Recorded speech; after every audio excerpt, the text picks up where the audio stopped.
Hello, welcome. My name is Aaron and I'm really excited to share my point of view and approach to comics with you. I'm going to focus on analog comic making, so pen and ink on paper. Also, we will go through simple writing and basic comic making skills. I'll be giving you feedback along the way. When I was a kid, I absolutely hated school. The only thing I liked to do was draw. My mother is the reason I'm an artist, or the reason I was allowed to be one. She taught grade school art, and because I was so inquisitive, I had her as a resource at home. Anything I could dream up, we'd make. And when I got into comics, she was my editor, reading stories I would make up, and actually telling me when things didn't make any sense. I was allowed to buy comics at the grocery store, and I never really got into superheroes. When I looked at superheroes, I just sort of saw them as enabling the worst parts of men and possibly humanity. Super confident, super strong, macho, angry. I liked comics about Ewoks. I loved Mad Magazine and its not loved enough cousin, Cracked Magazine. As a child, I read comics in the newspaper. That's how art got into my home, besides books my mother owned. I read newspaper comics religiously, as well as political cartoons and Doonesbury. I've always been a fan of children's book illustration. The book Stinky Cheese Man really changed how I wanted to be an artist. Recently, I've really fallen in love with Ruth Gannett and Gustav Tenggren.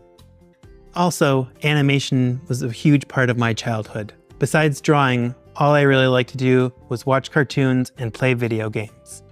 After high school, I went to art school for illustration and comics. I went to MIAD for undergrad and SVA for half of my senior year.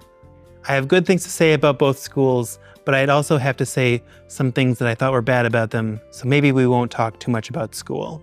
There wasn't a newspaper at my university, so instead I drew a comic strip for a different university's newspaper. After graduating, I moved to Portland, where I worked at a grocery store, I canvassed, and did photo retouching for a professional photo studio. I started doing flyers for a bookstore I volunteered at, and then eventually started doing illustrations for the indie newspaper.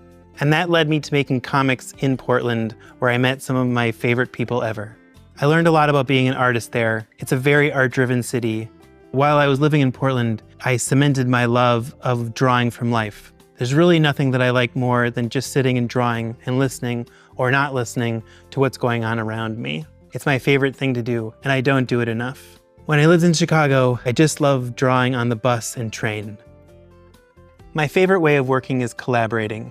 I like working on an idea that just isn't my own, and it gives me an excuse to be social. As a cartoonist, it's a pretty solitary practice. So that was a little bit about me.